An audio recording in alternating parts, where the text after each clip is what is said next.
Hello students, आप सबको अपने चैनल साइंस जंक्शन में एक और नए वीडियो के साथ स्वागत करती हूं। आज का ये वीडियो क्लास 11 का केमिस्ट्री, जिसका जो त्रैमासिक या फिर अर्धवार्षिक परीक्षा हो रही है उसका हम कंप्लीट हल करेंगे। इससे पहले जो है हम क्लास 11 12 का फिजिक्स, केमिस्ट्री, बायो है ना, इसका कंप्लीट हल कर चुके हैं। जिसने नहीं देखे हैं वह चैनल पर प्लेलिस्ट बना हुआ है, आप लोग वहाँ से देख सकते हैं। जैसा कि क्लास 11th में जो है वो टोटल जो है पूर्णांक 80 का होता है और क्लास 12 में पूर्णांक 100 का रहता है। ठीक है, तो इसमें जो है वो क्वेश्चन दो सेक्शन में बटा रहता है, सेक्शन ए और सेक्शन बी। सेक्शन ए में जो है वो 70 प्रश्न ऑब्जेक्टिव रहती है। ठीक है ना, ऑब्जेक्टिव जिसमें से 40 प्रश्न हल करना होता है। 40 यानी कि प्रत्येक प्रश्न जो है वो 1 अंक का, और इस प्रकार 40 अंक मिलता है। जबकि दूसरा सेक्शन में यानी सेक्शन बी में क्वेश्चन के टाइप जो है दो प्रकार के होते हैं। एक है शॉर्ट आंसर टाइप क्वेश्चन, जिसमें से 10 प्रश्न बनाना होता है और प्रत्येक प्रश्न है जो है वो 2 अंक का रहता है। ठीक है ना, तो इस प्रकार 20 अंक यहाँ हो गया। फिर दूसरा इनकी लॉन्ग आंसर टाइप क्वेश्चन, इसमें क्या होता है, प्रत्येक प्रश्न 5 अंक का रहता है और ये 4 प्रश्न बनाना होता है। तो 4 पंचे 20 यानी 20 अंक, 20 20 40, और इधर हम ऑब्जेक्टिव बनाते हैं 40। तो इस प्रकार पूर्णांक देखें कि 80 है। ठीक है, तो 70 में 40 बनाना होता है। तो हम आज की इस वीडियो में यानी कि क्लास 11 केमिस्ट्री का इस ऑब्जेक्टिव 70 प्रश्न हल करेंगे। ठीक है, क्लास 12 का केमिस्ट्री देखना चाहते हैं तो चैनल के ही प्लेलिस्ट में है क्लास 12 का केमिस्ट्री, क्लास 12 का बायो, क्लास 12 का फिजिक्स, फिर क्लास 11 का बायो और फिजिक्स। ठीक है, केमिस्ट्री बाकी था। तो इस प्रकार जो है फिजिक्स, केमिस्ट्री, बायो यानी कि 11 12 का कंप्लीट हो जाएगा। तो चलिए बिना देरी के शुरू करते हैं आज की क्लास। पहला है प्रश्न, अगर किसी अभिक्रिया के लिए जो है ये जी का मान 1 से बड़ा हो तो इसके लिए क्या होगा, केपी यानी कि कप्पा बराबर क्या होगा। तो 1 का सही हो जाएगा बी, यानी कि 1 से जो है वो केपी का मान छोटा होना चाहिए। ठीक है, तो 1 का सही आंसर हो जाएगा बी।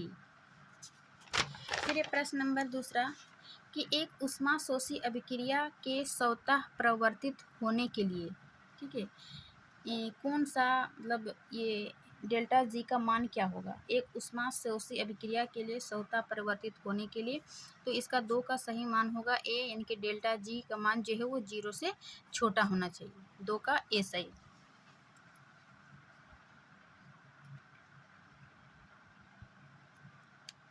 फिर ये प्रश्न नंबर तीसरा कि अगर किसी साम्यावस्था में हो तो, अगर किसी अभिक्रिया जो है, अगर अभिक्रिया साम्य अवस्था में हो तो क्या होगा, तो डेल्टा जी बराबर जो है वो 0 होगा। 3 का ए नंबर। फिर ये 4 नंबर कि निम्नलिखित में कौन सही है। ठीक है ना, अभिक्रिया दिया हुआ है कि इन अभिक्रिया में कौन सही है, तो इसका सही हो जाएगा 4 का ए। ठीक, फिर ये 5वां नंबर कि ऊष्मागतिकी का संबंध है, यानी कि ऊष्मागतिकी का संबंध किससे है, तो इसका सही आंसर हो जाएगा 5 का सी, कि एक निकाय में ऊर्जा परिवर्तन से जो है वो ऊष्मागतिकी का संबंध होगा। फिर है इसका छठा प्रश्न, निम्नलिखित में कौन सा विकल्प सही है। ठीक है, दिया हुआ 4 विकल्प है, इनमें से कौन सा सही है, तो इसका आंसर हो जाएगा ए, कि पी एच बराबर माइनस लॉग है ना एच प्लस होता है। इसके से है लॉग पी एच का वैल्यू निकालते हैं, तो 6 का ए सही होगा। फिर 7 नंबर कि अम्लीय विलयन के लिए पी एच का मान होता है। अम्लीय विलयन जैसे कि पीएच स्केल में 1 से 14 तक रहता है, तो 7 पर तो उदासीन है, तो 7 के नीचे क्या होगा अम्लीय, और 7 के ऊपर यानी 7 से 14 क्या हो जाएगा क्षारीय। तो अम्लीय विलयन के लिए पीएच का मान होगा तो क्या 7 से क्या है 7 से बड़ा है ना, 7 से बड़ा तो नहीं होगा, 7 से बड़ा क्षारीय 0 नहीं, 25 नहीं, तो क्या हो जाएगा इसका 7 से छोटा अम्लीय विलयन के लिए पीएच का मान होगा। ठीक है, तो इस प्रकार 7 का सही आंसर हो जाएगा बी। फिर है प्रश्न नंबर 8, निम्नलिखित में सही समीकरण है, इनमें से कौन सा सही समीकरण है। ये एसिड बेस का ही है टॉपिक, तो 8 का हो जाएगा ये ए नंबर है ना, P H plus P O H बराबर 14, यानी कि ये एच प्लस आयन जो है वो एसिड बनाता है और ओ एच माइनस ये बेस बनाता है। तो इस प्रकार इन दोनों का मान जो है वो 14 होता है ना, 1 से 14, तो यहीं पर ये सही समीकरण 8 का ए। फिर ये प्रश्न नंबर 9 कि एक विस्तृत गुण है, एक विस्तीर्ण गुण क्या है? तो इसका सही आंसर हो जाएगा द्रव्यमान, एंथैल्पी, ऊर्जा, यानी कि इनमें से सभी जो है 9 का सही आंसर हो जाएगा कि एक एक्सटेंसिव प्रॉपर्टीज है। ठीक है। फिर 10वां नंबर कि एक आदर्श गैस का तापमान बढ़ जाता है। एक आदर्श गैस का तापमान कब बढ़ जाता है? कि एडियाबेटिक संपीड़न में, या एडियाबेटिक विस्तारण में, या आइसोथर्मल विस्तार में, या आइसोथर्मल संपीड़न में। तो इसका सही आंसर हो जाएगा एडियाबेटिक संपीड़न में, 10 का ए।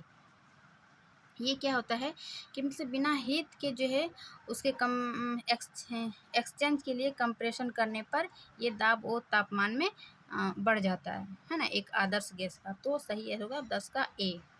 फिर 11 नंबर अवस्था फलन का एक उदाहरण है। मीन्स अवस्था फलन का क्या उदाहरण है? तो इसका सही आंसर हो जाएगा 11 का ए, एंथैल्पी। फिर ये 12 नंबर कि एंट्रोपी का अर्थ है। एंट्रोपी का अर्थ क्या हो जाएगा? तो इसका हो जाएगा यादृच्छिकता, यानी कि 12 का सी। फिर 13 का सबसे कम एंट्रोपी होता है। सबसे कम एंट्रोपी किस में होता है? तो इसका सही हो जाएगा हीरा में, है ना, कब सबसे कम एंट्रोपी होता है। फिर 14 का कि जब दो गैसों को मिलाया जाता है तो एंट्रोपी क्या रहता है? स्थिर रहता है, घट जाता है, या शून्य होता है, या बढ़ता है? तो इसका सही हो जाएगा कि बढ़ जाता है, कि जब दो गैसों को मिलाया जाता है तो इसका एंट्रोपी जो है वो बढ़ जाता है। फिर 15 नंबर अवस्था फलन जो मानक अवस्था पर शून्य नहीं होता है। किस पर जो है मानक अवस्था शून्य नहीं होता है? कौन सी फलन में? क्या एंथैल्पी, एंट्रोपी, या फिर मुक्त ऊर्जा? तो इसका सही आंसर हो जाएगा बी, शून्य नहीं होता है। जबकि एंथैल्पी का मान शून्य होता है, मुक्त ऊर्जा का भी अवस्था फलन 0 होता है, एंट्रोपी का 0 नहीं होता है। तो 15 का बी। फिर 16 नंबर कि रुद्धोष्म उत्क्रमणीय प्रक्रिया की एंट्रोपी है। क्या है? धनात्मक, ऋणात्मक, या स्थिरांक, या फिर शून्य? तो इसका सही आंसर हो जाएगा स्थिरांक, यानी कि रुद्धोष्म जो है उत्क्रमणीय प्रक्रिया की एंट्रोपी है स्थिरांक। फिर प्रश्न नंबर 17 कि एक गैस जो प्रतिवर्ती रुद्धोष्म परिस्थितियों में फैलने की अनुमति दी जाती है, कौन ऐसी प्रक्रिया के लिए शून्य है? ठीक है। तो इसका सही आंसर हो जाएगा 17 का सी, डेल्टा एस बराबर 0।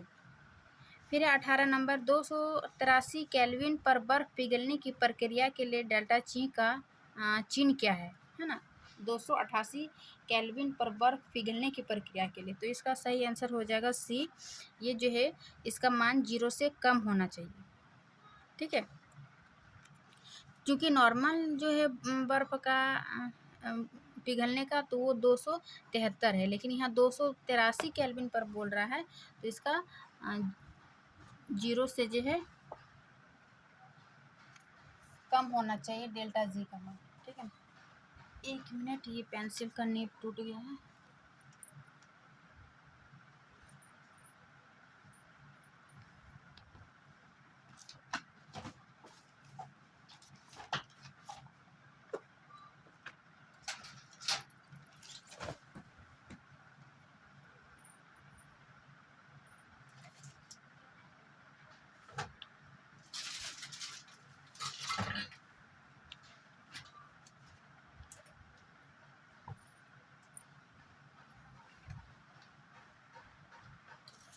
ठीक है। फिर प्रश्न नंबर हम 19 देखते हैं कि किसी द्रव के वाष्पीकरण की प्रक्रिया के साथ साथ होती है। मीन्स किसी द्रव के वाष्पीकरण की प्रक्रिया के साथ साथ क्या होती है? तो इसका सही आंसर हो जाएगा 19 का ए, एंथैल्पी में वृद्धि, मुक्त ऊर्जा में कमी, या फिर एंट्रोपी में वृद्धि। तो इनका जो है हो जाएगा 9 का डी, यानी कि इनमें से सभी। फिर है इसका प्रश्न नंबर 20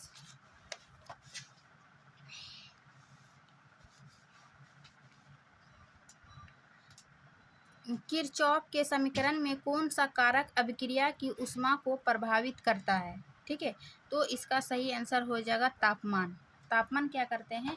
किरचॉफ के समीकरण में अभिक्रिया ऊष्मा को प्रभावित करता है, ये तापमान। फिर है 21 नंबर कि किसी यौगिक की एंथैल्पी किसके बराबर होती है? ठीक। तो इसका बी हो जाएगा कि निर्माण की ऊष्मा जो है वो किसी यौगिक की एंथैल्पी बराबर होती है। अब प्रश्न नंबर 22, गठन की मानक एंथैल्पी शून्य है किसके? O3 Br हीरा के लिए, ग्रेफाइट के लिए। तो इसका सही हो जाएगा ग्रेफाइट के लिए जो है वो गठन की मान एंथैल्पी शून्य है। फिर 23 नंबर, एक अणु की आबंध ऊर्जा है, क्या है? तो इसका हो जाएगा कि सदैव धनात्मक है, 23 का बी। 24 का कि किसी अभिक्रिया के एंथैल्पी परिवर्तन निर्भर नहीं करता है, मतलब किस अभिक्रिया में एंथैल्पी का परिवर्तन जो है वो निर्भर नहीं करता है। तो इसका 24 का हो जाएगा सी कि विभिन्न मध्यवर्ती अभिक्रियाओं पर। फिर है 25 कि एक आदर्श गैस के 3 मोल स्वतः निर्वात में विस्तारित हो गए, क्या गया कार्य होगा? 25 का क्या होगा, हो जाएगा ये सी, शून्य। फिर है 26 का कि रुदोष प्रक्रिया के लिए कौन सा सही है, ठीक है, इनमें से कौन सा दिया हुआ सही है? तो 26 का हो जाएगा सी कि Q = 0 जो है वो रुदोष प्रक्रिया के लिए सही है। फिर है 27 का Cl2 है ना, क्लोरीन गैस जो है जब टूटती है 2 क्लोरीन गैस, इस अभिक्रिया में डेल्टा H का मान क्या होगा? क्या धनात्मक, ऋणात्मक, शून्य या फिर कुछ भी भविष्यवाणी नहीं की जा सकती है। तो इसका हो जाएगा 27 का ए, यानी कि धनात्मक होगा डेल्टा H का मान। फिर है 28 नंबर, निम्नलिखित में कौन अष्टक नियम का पालन नहीं करता है? अष्टक नियम यानी कि जब इलेक्ट्रॉनिक विन्यास पढ़ते हैं तो 2, 4, 8 इस प्रकार जो अंतिम में जिसकी कक्षा की संख्या 8 है ना, जिस कक्षा की संख्या में इलेक्ट्रॉन की संख्या 8 जो होती है वो पूर्ण हो जाती है, तो इस प्रकार ये अष्टक का नियम कहलाती है। तो दिया हुआ ऑप्शन के अनुसार ये 28 का बी जो है नाइट्राइड आयन, ये अष्टक नियम का पालन नहीं करता है। फिर 29 नंबर कि निम्नलिखित में कौन तत्व अष्टक नियम का पालन कभी नहीं करता है, ठीक है ना, कभी नहीं करता है? क्यों? हाइड्रोजन, क्योंकि हाइड्रोजन की परमाणु संख्या जो है वो 1 है, तो ये अष्टक का नियम कभी पालन नहीं करेगा, है ना। तो 29 का हो जाएगा डी। फिर है 30 का कि निम्न में से कौन अष्टक नियम का अपवाद नहीं है, यानी अष्टक नियम का अपवाद हो जाएगा कि अष्टक नियम का पालन नहीं करता है। तो इसका सही आंसर हो जाएगा बी, SnCl4। 31 है कि क्लोरीन का एक ऑक्साइड जो एक विषम इलेक्ट्रॉन अणु है, तो 31 का हो जाएगा AClO2। फिर 32 देखते हैं कि HgCl2 में केंद्रीय परमाणु की संकरण अवस्था है, ठीक है, तो इसका सही हो जाएगा Sp। HgCl2 में केंद्रीय परमाणु की संकरण अवस्था है Sp। 33 कि Al यानी कि एल्यूमिनियम I3 में केंद्रीय परमाणु की संकरण अवस्था है, तो इसका सही आंसर हो जाएगा सी, यानी कि Sp2। फिर है 34 का C3O2 में कार्बन की संकरण अवस्था है, तो 34 का हो जाएगा बी, Sp।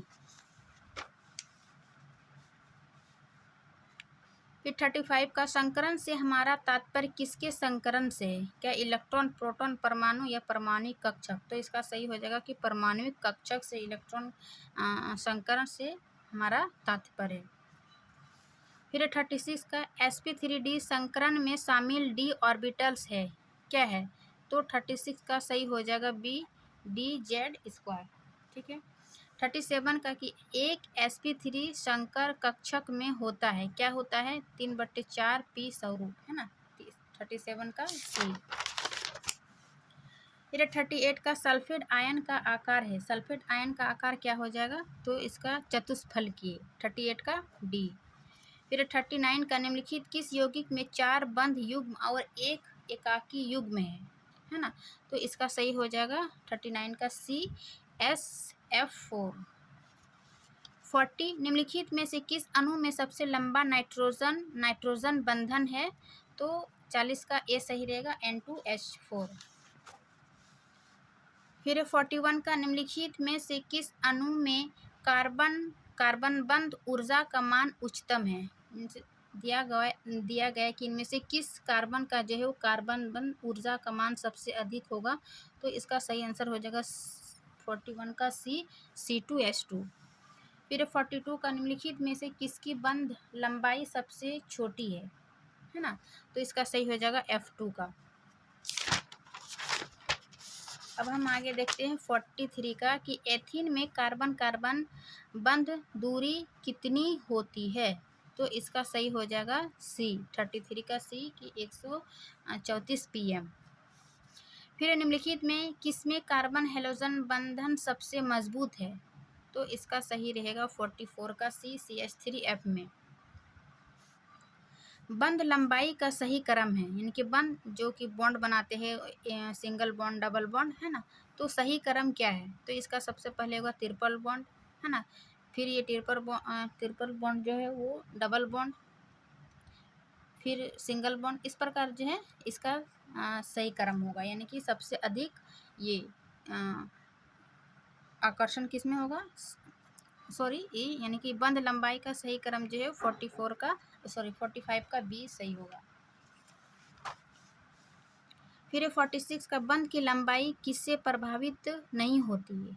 किससे प्रभावित नहीं होती है? तो इसका सही आंसर हो जाएगा इलेक्ट्रॉन बंधुता से।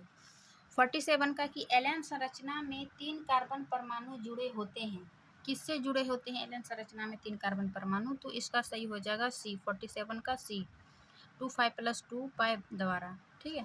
फिर 48 का निम्नलिखित में से किसमें ध्रुवीय और अध्रुवीय बंध होते हैं? तो 48 का हो जाएगा डी, NH4 और Cl में। 49 निम्नलिखित में से कौन सा अणु अध्रुवीय है? अध्रुवीय है इनमें से कौन सा अणु? तो इसका सही आंसर हो जाएगा डी, CH2 में।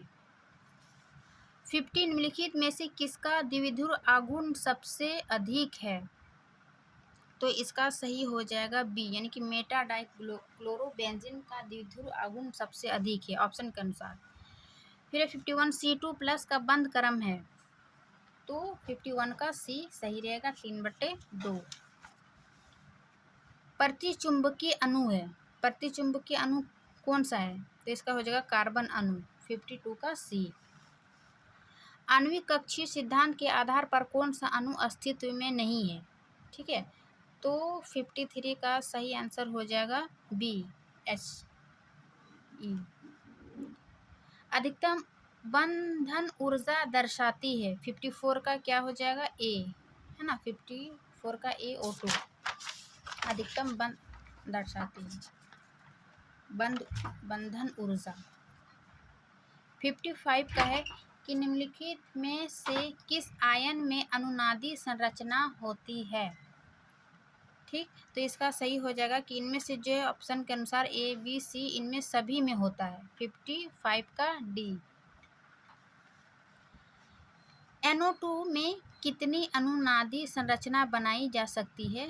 तो इसका सही आंसर हो जाएगा 2, यानी कि 56 का डी नंबर। फिर 57 का SO3 अणु में मौजूद समन्वय बंधों की संख्या है ना, तो 57 का हो जाएगा 1 नंबर, यानी कि 1। 58 अनुनाद नहीं दिखाता है, मीन्स किसमें अनुनाद नहीं दिखाता है? C2H6 में, CO3O, CO3 2, CO2, SiO2, तो इसका सही हो जाएगा SiO2 में अनुनाद नहीं दिखाता है, बाकी सभी में दिखाता है ना, रेजोनेंस। 59 CO की बंध लंबाई न्यूनतम होती है, किसमें होती है? CO में, 59 का। फिर 60 का H आबंध की अधिकतम संख्या डैश द्वारा दर्शाई गई है, किसमें H आबंध की अधिकतम संख्या दर्शाई गई है? 60 का ए नंबर, H2O में। 61 देखेंगे कि बोर का मॉडल बताता है, क्या बताता है? ये हाइड्रोजन स्पेक्ट्रम को बताता है, 61 का ए। फिर 62 डी ऑर्बिटल्स के जोड़े में अक्ष के साथ डैश इलेक्ट्रॉन घनत्व होता है, क्या होता है इसका? 62 का ए सही रहेगा। फिर है 63 का कक्षक में इलेक्ट्रॉनों की संख्या जिसके लिए n = 2 तथा l = 2 है, तो इसका क्या सही रहेगा? इसका 2, है ना, शायद 2 सही रहना चाहिए, 63 का सी सही। फिर है 64 का कौन सा उपकोष अनुमेय नहीं है, है ना, अनुमेय नहीं है, तो इसका सही रहेगा 2D। 65 का शुद्ध जल की मोलरता होती है, शुद्ध जल की मोलरता कितनी होती है? 65 का ये बी, 55.5 m मोलरता। ये शायद क्लास 12 में भी पूछा है मोलरता से कितनी होती है शुद्ध जल का। तो 66 का ग्लूकोज का मूलानुपाती सूत्र क्या है? ग्लूकोज का मूलानुपाती सूत्र होता है CH2O, यानी कि ग्लूकोज का फॉर्मूला तो ऐसे तो C6H12O6 होता है, लेकिन इसका मूलानुपाती सूत्र पूछ रहा है तो इसका CH2O। फिर है 67 का, निम्नलिखित में से कौन सा सामान्य तत्व का सर्वोत्तम सामान्य इलेक्ट्रॉनिक विन्यास है? तो इसका सही हो जाएगा ए नंबर। फिर 68 का, जिन तत्वों के परमाणुओं के 3 बाह्यतम कोष अपूर्ण होते हैं उन्हें कहा जाता है, क्या कहा जाता है? F ब्लॉक में क्या है? 3 बाह्यतम कोष जो है वो अपूर्ण होते हैं, ठीक है। 68 का डी, F ब्लॉक। फिर 69, 21वें ऋणायन से धनायन आकार का अनुपात जो है वो सबसे कम है, तो इसका सही रहेगा CSF का, है ना। फिर 70 का, कि स्क्रीनिंग प्रभाव नहीं पाया जाता है, किसमें स्क्रीनिंग प्रभाव नहीं पाया जाता है? हीलियम में, हाइड्रोजन में, लिथियम, तो 70 का हो जाएगा डी, इनमें की सभी में जो है वो स्क्रीनिंग प्रभाव पाया जाता है। तो ये थी आज के 70 प्रश्न। आशा करती हूँ कि ये जो है वीडियो अच्छी लगी होगी। वीडियो अच्छी लगी तो लाइक एंड सब्सक्राइब ज़रूर करिए। मिलते हैं इसके नेक्स्ट क्लास में, तब तक के लिए थैंक यू।